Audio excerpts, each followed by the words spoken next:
അമൃതം ഗമയ സദ്ഗുരു മാതാ അമൃതാനന്ദമയിയുടെ ജീവിതാനുഭവങ്ങളുടെ യാത്ര തുടരുകയാണ്. ഭാഗം 8. യൗവനാരംഭത്തിലെ കൃഷ്ണമയി. ശൃണ്വൻ സുഭദ്രാണി രഥാംഗപാണേർ ജന്മാനി കർമാണി ചയാനി ലോകേ ഗീതാനി നാമാനി തദർത്ഥകാനി ഗായൻ വിലജ്ജോ വിചരേത സംഗഹ.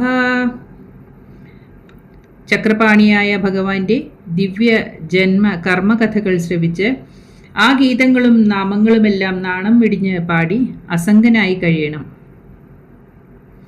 ശൈശവത്തിലും ബാല്യത്തിലും കൗമാരത്തിലും ക്രമപ്രവൃദ്ധമായി വന്ന ഈശ്വരപരത മൂലം 18-19 വയസ്സായപ്പോഴേക്ക് സുധാമണി അസാധാരണമായ ഉയർന്ന ആധ്യാത്മികാവസ്ഥ പ്രകടമാക്കി തുടങ്ങി. പക്ഷേ ആധ്യാത്മിക എന്തെന്ന് അറിയാൻ പാടില്ലാത്ത വീട്ടുകാരും നാട്ടുകാരും കഥയറിയാതെ ആട്ടം കണ്ടതേയുള്ളൂ. ഈ നില കുറെ കാലം തുടരുകയും ചെയ്തു. ഇവിടെ സുധാമണിയുടെ 17 വയസ്സു മുതൽ 29 വയസ്സുവരെയുള്ള കാലയളവിനെയാണ് യൗവനാരംഭം എന്ന് വിവക്ഷിക്കുന്നത്. എന്തെന്നാൽ കറുത്ത് മെല്ലിച്ച് പൊക്കം കുറഞ്ഞ സുധാമണിക്ക് വാസ്തവത്തിൽ ഉള്ളതിനേക്കാൾ വളരെ കുറച്ചേ പ്രായം തോന്നിച്ചിരുന്നുള്ളൂ. കഠിന സാധന കൊണ്ട് വരണ്ടുണങ്ങി യാഗേഷ്ടി പോലെയായ ആ യുവതിയെ 23-ാം വയസ്സിൽ കാണുമ്പോഴും 10-14 വയസ്സേ തോന്നിച്ചിരുന്നുള്ളൂ. സാധനാഘട്ടം കഴിഞ്ഞപ്പോഴാണ് ഈ കൃശാവസ്ഥയ്ക്ക് അല്പം മാറ്റം വന്നത്. ഇതിനെപ്പറ്റി ഒരിക്കൽ അമ്മ പറഞ്ഞു, സാധനാഘട്ടത്തിൽ ശരീരം തീരെ ശോഷിക്കും. അത് കഴിഞ്ഞാൽ ആവശ്യാനുസരണം ശരീരത്തിന് സ്ഥൂലത സ്വീകരിക്കാൻ ഒരു നല്ല തപസ്സിക്ക് കഴിയും. മക്കളെല്ലാം വന്ന് അമ്മേ എന്ന് വിളിച്ചു തുടങ്ങിയപ്പോൾ അമ്മയ്ക്ക് ബാഹ്യരൂപത്തിലും ഒരു അമ്മയ്ക്ക് വേണ്ട രൂപം സ്വീകരിക്കേണ്ടി വന്നു. യൗവനാരംഭഘട്ടത്തിൽ സുധാമണി ഏതെല്ലാം ബാഹ്യവ്യാപാരങ്ങളിൽ ഏർപ്പെട്ടിരുന്നാലും നിരന്തരമായ ഈശ്വരഭക്തിയിലൂടെയും അനുഭൂതികളിലൂടെയും ഭാവാവസ്ഥകളിലൂടെയും സമാധി അവസ്ഥകളിലൂടെയും കടന്നു പോവുകയായിരുന്നു. വീട്ടുകാരോ മറ്റാരെങ്കിലുമോ അതിനെപ്പറ്റി ബോധമുള്ളവരായിരുന്നില്ല എന്നേയുള്ളൂ. മറ്റുള്ളവർക്ക് അത് അറിയാനുള്ള സമയം വന്നു ചേർന്നില്ല എന്ന് വിചാരിക്കാം. തുന്നൽ പഠിക്കുന്ന കാലത്ത് തുന്നൽ മെഷീനെ ഭക്തിബാഷ്പം കൊണ്ട് അഭിഷേകം കഴിച്ചിരുന്ന സുധാമണിക്ക് കണ്ണനെ വിട്ടുള്ള നേരമില്ലെന്നായി. ചിലപ്പോൾ ജപിക്കും, ചിലപ്പോൾ ധ്യാനിക്കും, ചിലപ്പോൾ കീർത്തനം പാടും, ചിലപ്പോൾ ആരുടെയും ശകാരത്തിന് പാത്രമാകാതിരിക്കാൻ എന്ന് തോന്നും വണ്ണം മുറി അടച്ചിട്ട് ഭക്തിപാരവശ്യത്തോടെ നൃത്തം ചെയ്യും. ചിലപ്പോൾ ചിരിക്കും, ചിലപ്പോൾ കരയും, ചിലപ്പോൾ ബോധം കെടും, ഉണരുമ്പോൾ വീണ്ടും കരയും, നിലത്ത് കിടന്നുരുളും. ആരും കാണാതെ ആ ആധുനിക മീര കണ്ണനെക്കുറിച്ച് പാടി ആടും. ഭഗവത് കഥകൾ കേൾക്കാൻ സുധാമണിയുടെ കാതുകൾ കുതിച്ചു. കണ്ണനെ കാണാൻ കണ്ണുകൾ പിടഞ്ഞു.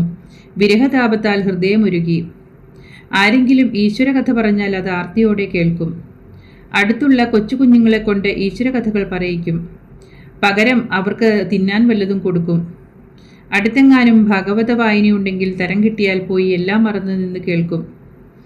കണ്ണൻ്റെ മാധുര്യം നിറഞ്ഞ കഥകൾ ഓരോന്നായി ഓർത്ത് കരയും. എൻ്റെ അമ്പാടി മണിപ്പൈതലേ, നീ എത്ര സുന്ദരൻ! തൈര്യം കലമുടയ്ക്കുക, പശുക്കിടാക്കളെ അഴിച്ചുവിടുക ഒക്കെ ചെയ്താലും ഗോപികമാർക്ക് നിന്നോട് ഒരല്പവും നീരസം തോന്നിയില്ലല്ലോ. എൻ്റെ കണ്ണാ, നിന്റെ മോഹനരൂപം ഞാൻ എന്ന് കാണും? കണ്ണാ, നീ ഗോവർദ്ധനം പൊക്കി നിന്നത് ഞാൻ എങ്ങനെ മറക്കും? പവിത്രത്തിലും പവിത്രതരമായ യമുനാപുള്ളിനും എനിക്ക് ഓർമ്മ വരുന്നു. എന്താ കണ്ണാ, ഗോപികമാരുടെ ഭക്തിക്ക് മാത്രമേ മാന്യതയുള്ളൂ? ഈ ഉള്ളവൾ എത്ര കാലമായി അങ്ങയെ വിളിച്ച് മുറയിടുന്നു. ഞാൻ അഹങ്കാരിയും പാപിയുമായിരിക്കാം. സ്വന്തം യാദവ വംശത്തെ മുടിച്ചു കളഞ്ഞ നിന്നിൽ നിന്ന് എന്നെപ്പോലെയുള്ള അഹങ്കാരികൾ കാരുണ്യം പ്രതീക്ഷിക്കണോ? ഇങ്ങനെ കണ്ണൻ്റെ ഗുണങ്ങളും കഥകളും സ്മരിച്ച് കുഞ്ഞിന് ബുദ്ധി വിട്ടുപോകും. ആശ്വാസത്തിനായി കണ്ണനെ കീർത്തനങ്ങൾ കൊണ്ട് സ്തുതിക്കാൻ തുടങ്ങും. അമ്പാടി തന്നിലെ പൊന്മണി പൈതലായി ഗോകുലം പാലിച്ച ദേവാ, പാൽക്കടൽ നാഥ മുകിൽ വർണ്ണ പങ്കജലോചന കൈതൊഴുന്നേൻ, പാപികളാകുമീ ലോകർക്കെല്ലാം പാപവിമോചനം നൽകേണമേ. ഇങ്ങനെ പോകുന്നു സുധാമണിയുടെ ഭക്തി രസമാർന്ന കീർത്തനങ്ങൾ. ചെളികൊണ്ട് കൃഷ്ണവിഗ്രഹമുണ്ടാക്കി വെച്ച് പൂജിക്കും. കണ്ണാ, നിന്റെ പാദസേവ ചെയ്യാനോ അർച്ചന നടത്താനോ ഒന്നും ഈ അഗതിക്ക് പരിശീലനം കിട്ടിയിട്ടില്ല. കണ്ണാ, നിനക്ക് നിവേദ്യമായി നൽകാൻ കഥനത്തിൻ്റെ കനിയല്ലാതെ ഒന്നുമില്ല. പൂക്കൾക്ക് പകരം കണ്ണൻ്റെ പാദങ്ങളിൽ പൂഴിമണ്ണ് നുള്ളിയിട്ട് അർച്ചന നടത്തും. സാക്ഷാൽ കൃഷ്ണൻ മുന്നിൽ വന്ന് നിൽക്കുന്നത് പോലെ തോന്നിയിട്ട് വേപതുഗാത്രിയായി വീണ്ടും വീണ്ടും പാദത്തിൽ വീണു വന്ദിക്കും. എൻ്റെ പൊന്നോമന കുഞ്ഞെ, നിന്റെ ദാസ്യവൃത്തി ചെയ്യുവാനായി അവസരം പാർത്ത് മഹാലക്ഷ്മി പോലും കാത്തുകെട്ടി നിൽക്കുമ്പോൾ ഈ അണുവിലും അണുവായ പെണ്ണ് അതിനാശിക്കാമോ? ഹനുമാൻ സ്വാമിയുടെ ദാസ്യഭക്തിക്ക് ദാസ്യം വഹിക്കുന്ന നീ എൻ്റെ ദാസ്യം സ്വീകരിക്കുമോ? എന്നെ ഇങ്ങനെ കൊല്ലാതെ കൊല്ലുന്നത് എന്താണ് കൃഷ്ണ? കഠിന മാനസ, നീ വന്നു നിൽക്കാൻ ഭാവമില്ലെങ്കിൽ വേണ്ട.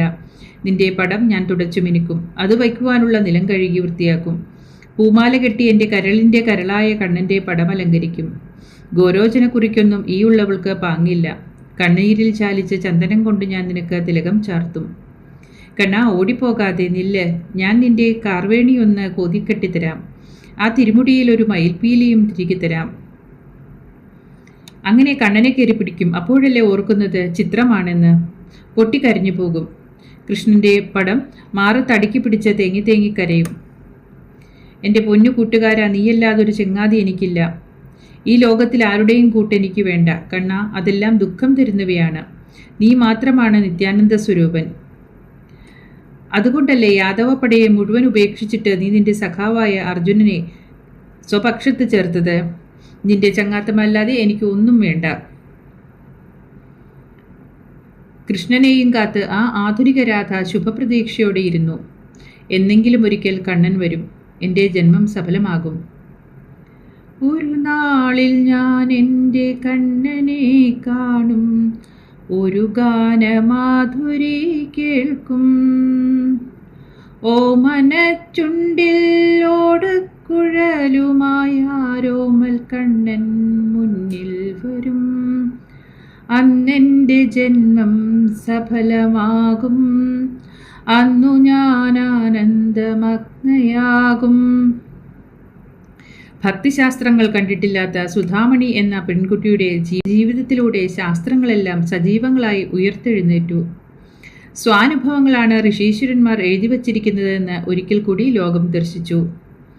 ശ്രവണം കീർത്തനം വിഷ്ണു, സ്മരണം പാദസേവനം, അർച്ചനം വന്ദനം ദാസ്യം, സഖ്യം ആത്മനിവേദനം എന്ന് ശാസ്ത്രസമ്മതമായ നവവിധ ഭക്തിയുടെയും ജീവൽ സ്വരൂപമായി തീർന്നു സുധാമണി എന്ന അരയ പെൺകൊടി. ഇതുപോലെയുള്ളവരെ ആധാരമാക്കിയാണ് ആചാര്യന്മാർ ശാസ്ത്രങ്ങൾ എഴുതിയിട്ടുള്ളത്. ശാസ്ത്രം നോക്കി മഹാത്മാക്കളുടെ ലക്ഷണങ്ങൾ പറയാം. അതേസമയം ശാസ്ത്രത്തിൽ പറയാത്തത് എന്തെങ്കിലും ഇത്തരക്കാരുടെ ജീവിതത്തിൽ കണ്ടാൽ അത് അശാസ്ത്രീയമെന്ന് പറയരുത്. ആ ഒരു പുതിയ കാര്യം കൂടി ശാസ്ത്രത്തിൽ എഴുതി ചേർക്കുകയാണ് വേണ്ടത്. സുധാമണി വീണ്ടും വീണ്ടും കണ്ണൻ്റെ പാദങ്ങളിൽ ശരണാഗതി അടഞ്ഞുകൊണ്ട് പ്രാർത്ഥിച്ചു. കൃഷ്ണ, നിനക്കു വേണ്ടി ഞാൻ എൻ്റെ പ്രാണനെ തന്നെ സമർപ്പിക്കുന്നു. എന്നാലെങ്കിലും കനിയു കണ്ണ, ഇവിടെ എൻ്റെ പ്രാണൻ പോകാൻ തുടങ്ങുന്നു. മരണകാലത്തെങ്കിലും നീ ഒന്ന് ദർശനം തരില്ലേ? നിന്റെ വിരഹം സഹിക്കാൻ വയ്യാതെ പിടഞ്ഞു പിടഞ്ഞു മരിക്കുന്നതിൽ എനിക്ക് വിഷമമില്ല കൃഷ്ണ. പക്ഷേ ഒന്ന് ചിന്തിച്ച് നാം നടുങ്ങുന്നു. ദേവ, നിന്നെ മാത്രം ശരണം പ്രാപിച്ച എനിക്ക് ദർശനം നൽകി രക്ഷിക്കാൻ നിനക്ക് ഹൃദയമില്ലാതെ പോയി എന്ന് ലോകമറിഞ്ഞാൽ പിന്നെ നിന്നെ ആര് പൂജിക്കും കണ്ണ? അങ്ങനെ നിമിഷങ്ങൾ എണ്ണി എണ്ണി കരഞ്ഞ് കരഞ്ഞ് കാത്തിരുന്ന് രാവിൻ്റെ മധ്യയാമങ്ങളിൽ സുധാമണി മയങ്ങി വീഴും. രാവ് മുഴുവനും കണ്ണനെപ്പറ്റി ചിന്തിച്ച് മയക്കവും എഴുന്നേറ്റിരുന്ന കീർത്തനങ്ങളുമായി സുധാമണി കഴിച്ചുകൂട്ടും. പകൽ സമയം അവസരം വന്നാൽ ഒറ്റയ്ക്ക് ചെറുവഞ്ചിയിൽ കായലിലൂടെ തുഴഞ്ഞു പോകും. കായൽ കാണുന്നത് വലിയ ആനന്ദമായിരുന്നു. അതിലെ ഓളങ്ങളുമായി ഒന്നായിത്തീരുന്നതായി സുധാമണിക്ക് തോന്നും. പ്രകൃതിയെ നോക്കുമ്പോൾ ഈശ്വരൻ്റെ സൃഷ്ടിമഹാത്മ്യം ചിന്തിച്ച് കരയും. കരഞ്ഞ് കരഞ്ഞ് ബോധമില്ലാതെയാകും. സമാധിയിൽ മുഴുകും. അനന്ത നീലാകാശം കാണുമ്പോൾ കണ്ണനെ ഓർത്ത് കണ്ണുനീരൊഴുക്കും. അങ്ങനെ എല്ലാം മറന്ന് മണിക്കൂറുകൾ നീങ്ങും. അക്കാലത്ത് വീട്ടിൽ ബുദ്ധിമുട്ടായിരുന്നു. മത്സ്യവ്യാപാരത്തിൽ കനത്ത നഷ്ടം വന്ന് സുഗുണാനന്ദൻ കഷ്ടപ്പെട്ടു. ദമയന്തി അമ്മ സുധാമണിയോട് പറഞ്ഞു, എന്തിനാണ് ദൈവം അമ്മയ്ക്ക് ദുഃഖം വരുത്തുന്നത്? കച്ചവടമെല്ലാം നഷ്ടമായല്ലോ. അച്ഛനു വേണ്ടി പ്രാർത്ഥിക്കൂ മോളെ. സുധാമണി സ്വയം ചിന്തിച്ചു. ഭഗവാനെ, ദുഃഖം എങ്ങനെയാണ് ഉണ്ടാകുന്നത്? ഇതിൻ്റെ കാരണം എന്താണ്? അമ്മ ദുഃഖിക്കുന്നു കാരണം ഭർത്താവിൽ നിന്ന് സുഖം ആഗ്രഹിക്കുന്നു, അല്ലെങ്കിൽ സുഖമായി ജീവിക്കാൻ ആഗ്രഹിക്കുന്നു. അതല്ലേ ദുഃഖത്തിന് കാരണം? ആഗ്രഹമല്ലേ ദുഃഖമുണ്ടാക്കുന്നത്? എന്നിട്ട് സുധാമണി ദുഃഖം തീരാൻ കൃഷ്ണനെ വിളി തുടങ്ങി. നിത്യാനന്ദ സ്വരൂപനായ ഭഗവാനല്ലാതെ മറ്റാരാണ് ദുഃഖം മാറ്റുക? അജ്ഞാനത്തിലും ദുഃഖത്തിലും മുഴുകി കഴിയുന്ന മനുഷ്യരെ ആശ്രയിച്ചാൽ ദുഃഖമല്ലേ കിട്ടുകയുള്ളൂ? അക്കാലത്ത് വീട്ടിൽ മറ്റൊരു നീക്കം ആരംഭിച്ചു. സുധാമണി സ്കൂളിൽ പോകുന്നില്ല, അതുകൊണ്ട് വേഗം വിവാഹം കഴിപ്പിച്ച് അയക്കണം. ദമയന്തി അമ്മയ്ക്ക് അഭിമാനം ഭയങ്കരമാണ്. മാനം പോയാൽ എല്ലാം പോയി. വീടിന് ചുറ്റും കായലാണ്. പോരെങ്കിൽ പറമ്പിനെ വേലി കെട്ടിയിട്ടു. എന്നിട്ടും പോരാത്തതിനെ പട്ടിയെ വളർത്താനും തുടങ്ങി. പ്രായമായ പെൺകുട്ടികളുള്ള വീടാണ്. അപരിചിതരായ ചെറുപ്പക്കാർ പെട്ടെന്ന് വന്ന് കയറരുത്. പട്ടി കുരച്ചാൽ ദമയന്തിയമ്മ മൂത്ത മകൻ സുഭകനെ വിളിച്ച് ആളെ നോക്കിയിട്ടേ വാതിൽ തുറക്കൂ. ആൺകുട്ടികളാണെങ്കിൽ വീട്ടിലേക്ക് കയറ്റത്തില്ല. ഒരാളെയെങ്കിലും വിവാഹം കഴിപ്പിച്ചയച്ചാൽ അത്രയും ശല്യം തീർന്നല്ലോ. അതുകൊണ്ട് സുധാമണിയെ കെട്ടിച്ചയക്കാൻ ആലോചനയായി. സുഗുണാനന്ദനും സുഭകനും കൂടി ഒരു കൂട്ടർക്ക് വാക്കുകൊടുത്തു. ഒരു ദിവസം വീട്ടിന് അധികം അകലെയല്ലാതെയുള്ള ഒരു വീട്ടുകാർ ഉടുപ്പിന് അളവെടുക്കാനെന്നും പറഞ്ഞ് സുധാമണിയെ വിളിപ്പിച്ചു. അവിടെ ചെന്ന് കയറിയപ്പോൾ അളവെടുക്കാനല്ല വിളിപ്പിച്ചതെന്ന് സുധാമണിക്ക് തോന്നി. വീട്ടുകാരെത്തി ഒരു ഗ്ലാസ് വെള്ളം സുധാമണിയുടെ കയ്യിൽ കൊടുത്തിട്ട് പറഞ്ഞു, ദാ ആ മുറിയിൽ ഒരാളുണ്ട്, കൊണ്ടു ചെന്ന് കൊടുക്ക്. കല്യാണത്തിന് പെണ്ണിനെയും ചെറുക്കനെയും കൂട്ടിമുട്ടിക്കുന്നതിൻ്റെ ഒരു ടെക്നിക്കാണിത്. സുധാമണി പറഞ്ഞു, എനിക്ക് മനസ്സില്ല, തുന്നലിലാണ് ഞാൻ വന്നത്, വെള്ളം കൊടുക്കാനല്ല. ഇറങ്ങി ഇങ്ങു പോന്നു. വീട്ടിൽ വന്ന് പറഞ്ഞു അവരെ ശകാരിക്കണമെന്ന്. അപ്പോഴാണ് അറിയുന്നത് വീട്ടുകാരും കൂടി അറിഞ്ഞിട്ടുള്ള പണിയായിരുന്നു എന്ന്. നല്ല ദേഷ്യം തോന്നി സുധാമണിക്ക്. അതിൽ പിന്നെ ഒരാൾ പെണ്ണ് കാണാൻ വന്നു. ദമയന്തി അമ്മ സുധാമണിയോട് പറഞ്ഞു അയാൾക്ക് കൊടുക്കുവാൻ ഒരു പഴം വാങ്ങിക്കൊണ്ടുവരാൻ. കുഞ്ഞു പറഞ്ഞു, ഞാൻ ഒരുത്തരും പഴം വാങ്ങാൻ പോകുന്നില്ല, അമ്മ വേണമെങ്കിൽ പോയി വാങ്ങിക്ക്. പിന്നെ ഒരാൾ കാണാൻ വന്നു. സുധാമണി ഉലയ്ക്ക കൊണ്ട് ഉരലിൽ മുളകടിക്കുകയോ മറ്റോ ആണ്. അടുത്ത മുറിയിൽ ചെറുക്കൻ വന്നിരിക്കുന്നു. അവനെ സുധാമണി ജനാലിലൂടെ ഉലയ്ക്ക കൊണ്ടിടിക്കാൻ ചെന്നു. കിടന്നലറി. ദമയന്തി അമ്മ വന്ന മോളോട് കരഞ്ഞു പറഞ്ഞു, ഞങ്ങളെ നാണം കെടുത്തല്ലേ മോളെ. സുധാമണി വിട്ടില്ല. ഉലയ്ക്കയും എടുത്തുകൊണ്ട് ചാടി. നല്ല ലീലയൊക്കെ കാണിച്ചു. തനി വട്ടുകേസ്. വന്നവർക്ക് മതിയായി. ഈ പ്രാന്തിയെ ആർക്കു വേണം? അവർ പോയി കഴിഞ്ഞപ്പോൾ സുധാമണിക്ക് നല്ല തെറിയും തൊഴിയും ഇടിയും കിട്ടി. ഇനി കെട്ടിക്കാൻ തുനിഞ്ഞാൽ ഒളിച്ചോടി വല്ല ഗുഹയിലും പോയിരിക്കണമെന്ന് കുഞ്ഞു തീരുമാനിച്ചു. എങ്കിലും ഉള്ളിൽ ഉറപ്പുണ്ട് കെട്ടിക്കുകയില്ലെന്ന്. എല്ലാ വിവാഹാലോചനകളും ഈശ്വരൻ തന്നെ തട്ടിത്തെറിപ്പിച്ചു. വീട്ടുകാരുടെ നാനാമുഖമായ ശല്യം സഹിക്കാതെ ഒരു ദിവസം കുഞ്ഞ് നാടുവിടുവാൻ ഭാണ്ഡം കെട്ടിയതാണ്. അപ്പോൾ ഒരു പത്രക്കടലാസ് പറന്ന് മുമ്പിൽ വന്നു വീണു. അതെടുത്തു നോക്കിയപ്പോൾ വീട് വിട്ടുപോയ ഒരു ചെറുപ്പക്കാരിക്ക് ചട്ടമ്പികളിൽ നിന്നുണ്ടായ അനുഭവം അതിൽ വിവരിച്ചിരിക്കുന്നു. അപ്പോൾ തോന്നി താൻ വീട് വിടുന്നത് ഈശ്വരന് ഇഷ്ടമല്ലെന്ന്. അതോടെ ആ ചിന്ത ഉപേക്ഷിച്ചു. വീട്ടുകാരുടെ ശല്യം കൊണ്ട് ഒരിക്കൽ കടലിൽ ചാടി ചാകുവാൻ പോയതാണ്. അപ്പോൾ ചിന്തിച്ചു, ആര് മരിക്കുന്നു, ആര് ജനിക്കുന്നു, ചാകാനൊത്തില്ല. പണ്ട് തീവ്രമായ സാധനയുടെ കാലത്ത് സുധാമണിക്ക് മറ്റു വീടുകളിൽ ഉറങ്ങാൻ കഴിഞ്ഞിരുന്നില്ല. ഭാണ്ഡവുമായി ഒരു കറുത്ത രൂപം അടുത്തു വന്ന് നിൽക്കുന്നതായി തോന്നും. കൃഷ്ണനെയും കാണും. പിന്നെ വീട്ടിൽ വന്ന് കിടക്കും. പൂജാമുറിയിലാണ് കിടക്കുന്നത്. അശുദ്ധമായ സ്ഥാനങ്ങളിൽ കിടക്കാൻ വയ്യ. ഉറക്കമില്ല. ഭഗവാനെ വിളിച്ചൊരു മയക്കം. അത്രയേ ഉള്ളൂ. ഉറങ്ങിയാൽ ഭഗവാൻ വന്നിട്ട് പോയാലോ, കാണാൻ പറ്റിയില്ലെങ്കിലോ എന്നായിരുന്നു പേടി. കീർത്തനം പാടി മുറിക്കകത്ത് നൃത്തം വയ്ക്കും. ആരും കാണുകയില്ല. കൃഷ്ണനെ സ്തുതിക്കുമ്പോൾ അറിയാതെ എഴുന്നേറ്റ് നിന്ന് നൃത്തം വെച്ചു പോകും. തളർന്നു വീഴും. അങ്ങനെ അബോധാവസ്ഥയിൽ കിടക്കുന്നതിനാണ് ഉറക്കമെന്ന് പറയുന്നത്. അല്ലാതെ സുധാമണിക്ക് ഉറക്കമില്ലായിരുന്നു. ഉറങ്ങാൻ കിടക്കുമ്പോൾ ചിന്തിക്കും, ഷെടാ എന്നെ ഉറക്കുകയാണല്ലോ, കണ്ണൻ വന്നില്ലല്ലോ. പിന്നെ എഴുന്നേറ്റിരുന്ന് കരയാൻ തുടങ്ങും. പിന്നെയും അബോധാവസ്ഥ വരും. കൃഷ്ണൻ എന്നെ മനഃപൂർവ്വം ഉറക്കുകയാണ്, എൻ്റെ അടുത്ത് വരാതിരിക്കാനുള്ള പണിയാണ്. കുഞ്ഞ് കൃഷ്ണനെ ഇങ്ങനെ ഭള്ളു പറയും. മിക്കപ്പോഴും ഉറങ്ങുമ്പോൾ പൊങ്ങി പൊങ്ങി പോകുന്നതായിട്ട് തോന്നും. പ്രകൃതിയിൽ കൂടി സഞ്ചരിക്കുന്നതായി തോന്നും. കണ്ണൻ പിടിക്കാൻ വരും.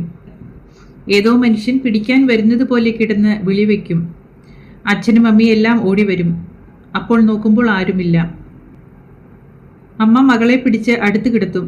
എന്നാലും വിളിച്ചു കൂവും. അപ്പോൾ സ്വപ്നമാണെന്ന് മനസ്സിലായി. ദുസ്വപ്നം കാണാതിരിക്കാൻ അച്ഛനമ്മമാർ കുഞ്ഞിൻ്റെ ദേഹത്ത് ചരട് ജപിച്ചു കെട്ടി. എത്ര ഭക്തിയാണെന്ന് പറഞ്ഞാലും വീട്ടുജോലി കഴിഞ്ഞിട്ട് നേരമില്ല. അതുകൊണ്ട് ആൾക്കാർ സുധാമണിയെ കാവേരി കാവേരി എന്ന് ഇരട്ടപ്പേര് വിളിക്കും. കാവേരി ഒരു കഥാപാത്രമാണ്. അവൾ വീട്ടുവേല മുഴുവനും ചെയ്യണം.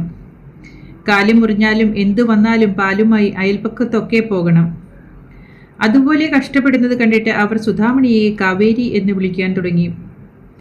എല്ലാ ജോലിയും സുധാമണി ചെയ്യണം. ആർക്കും സുധാമണിയോട് കരുണയും സ്നേഹവുമില്ല. അതുകൊണ്ട് സുധാമണി ജീവിതത്തെപ്പറ്റി ചിന്തിക്കാൻ തുടങ്ങി. ഈശ്വര, നീ എൻ്റെ ദുഃഖം കാണുന്നില്ലേ? എനിക്ക് ഈ ലോകത്ത് ആരുമില്ലേ? ബന്ധു ആര്? അച്ഛനാര്? അമ്മയാര്? ഇതിൻ്റെയൊക്കെ സത്യമെന്ത്? മനുഷ്യ ശരീരമെടുത്താൽ ദുഃഖമേ ഉള്ളോ? ഇങ്ങനെയൊക്കെ ചിന്തിച്ചിരുന്ന് കരയും. ഈ കഷ്ടപ്പാടെല്ലാം കുഞ്ഞിനെ ഈശ്വരനോട് അടുപ്പിക്കുകയാണുണ്ടായത്. സാധാരണ മനുഷ്യർ വില കുറഞ്ഞ ലൗകിക കാര്യങ്ങൾക്ക് വേണ്ടി ഓടിക്കെത്തിച്ച് ക്ഷീണിക്കുന്നത് കാണുമ്പോൾ സുധാമണിക്ക് അവരോട് സഹതാപം തോന്നും. അവർക്ക് വേണ്ടി പലപ്പോഴും ഈശ്വരനോട് പ്രാർത്ഥിച്ചിട്ടുണ്ട്. ഭഗവാനെ, അറിവില്ലായ്മ കൊണ്ട് ലൗകിക സുഖം കേമമാണെന്ന് കരുതി കഷ്ടപ്പെടുന്നവർക്ക് ശരിയായ ജ്ഞാനം നൽകി രക്ഷിക്കണമേ. ദമയന്തി അമ്മയ്ക്ക് പശുവിനെ വലിയ ഇഷ്ടമാണ്. മനുഷ്യർ കഷ്ടപ്പെട്ടാലും പശുവിനെ ദുഃഖിപ്പിക്കരുത്. പശുവാണ് ദൈവം. അതുകൊണ്ട് വെള്ളപ്പൊക്കക്കാലത്ത് പശുവിനെ വീട്ടിനകത്ത് കയറ്റുകെട്ടും. വീട്ടുകാരുടെ ദേഹത്ത് ചാണകവും മൂത്രവും വീഴും. സുധാമണിക്ക് അതൊക്കെ രസമാണ്. കാരണം പശു കൃഷ്ണൻ്റേതാണ്. മഴയും വെള്ളവുമൊക്കെയുള്ള കാലമാണ്. വെളിയിൽ തകർത്ത് പിടിച്ച മഴയാണ്. മഴ പെയ്താൽ നല്ല ശ്രുതിയാണ്. സുധാമണി മഴയോട് ഓരോന്ന് ചോദിക്കും. മഴ ഈശ്വരനാണെന്ന് തോന്നും. ഓം എന്ന ശ്രുതിയിലാണ് മഴ വീഴുന്നത്. അതേ ശ്രുതിക്ക് കുഞ്ഞ് കീർത്തനം ചൊല്ലും. എല്ലാം പ്രണവമയം. ചിലപ്പോൾ സുധാമണിക്ക് താൻ തന്നെ കൃഷ്ണനാണ് എന്നുള്ള ഭാവം വരും. കണ്ടലൊടിക്കാൻ പോകുമ്പോൾ മരത്തിൽ ചാടിക്കയറും. താൻ കൃഷ്ണനാണെന്ന് തോന്നും. അവിടെ ഇരുന്ന് കൃഷ്ണനെ പോലെ കാലാട്ടും. പൊടിക്കൊച്ചുങ്ങൾ താഴെ നിൽക്കും. അവരൊക്കെ ഗോപബാലന്മാരും ഗോപികകളുമാണെന്ന് തോന്നും. ഭാവസ്ഥായിയിലല്ല, പകൽ നല്ല സുബോധത്തിൽ തന്നെയാണ് ഇങ്ങനെ തോന്നുന്നത്. അഭിനയമൊന്നുമല്ല. താൻ കൃഷ്ണനാണെന്ന് സുധാമണിക്ക് പൂർണ്ണബോധ്യമാണ്. അന്ന് 20-നടുക്കൽ പ്രായമുണ്ട്.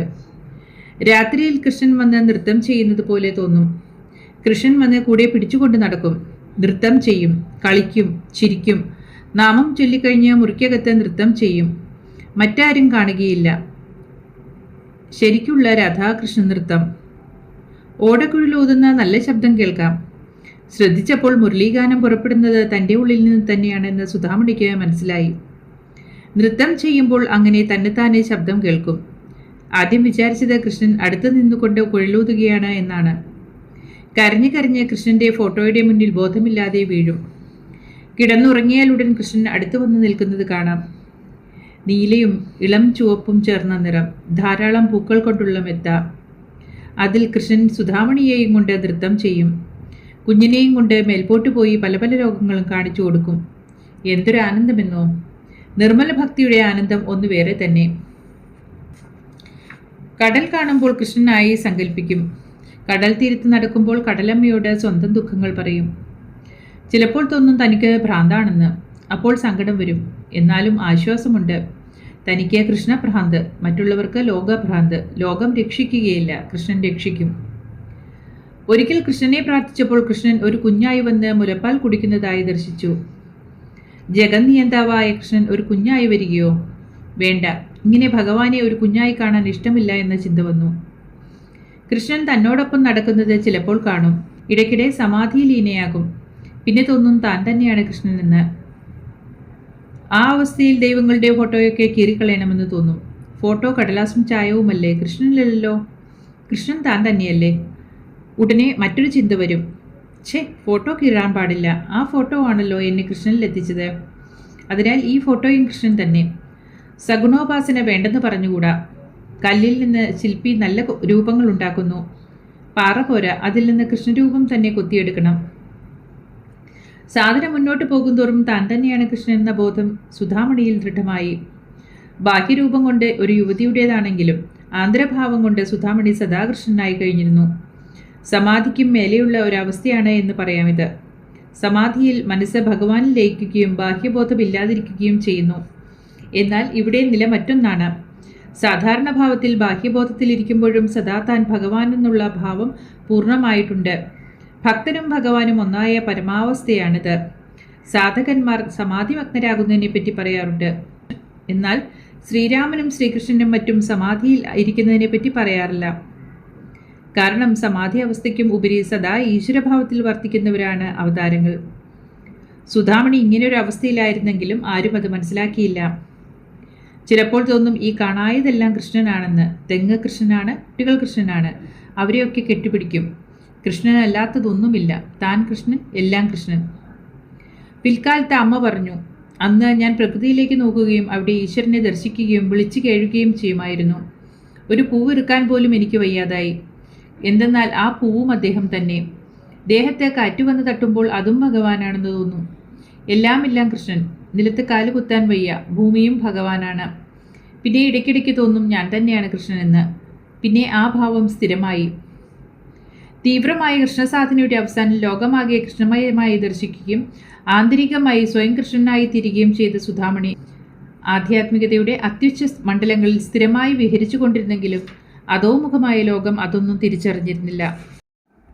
സജ്ജനങ്ങളെ, സ്വയം ഈശ്വര സാക്ഷാത്കാരം നേടുകയും മറ്റുള്ളവരെ അതിലേക്ക് നയിക്കാൻ ശ്രമിക്കുകയും ചെയ്യുന്ന സദ്ഗുരു അമൃതാനന്ദമയി അമ്മയുടെ ആദ്യകാല ജീവിതമാണ് ഇതുവരെ നിങ്ങൾ കേട്ടത്. അടുത്ത അധ്യായങ്ങൾക്കായി കാത്തിരിക്കുക.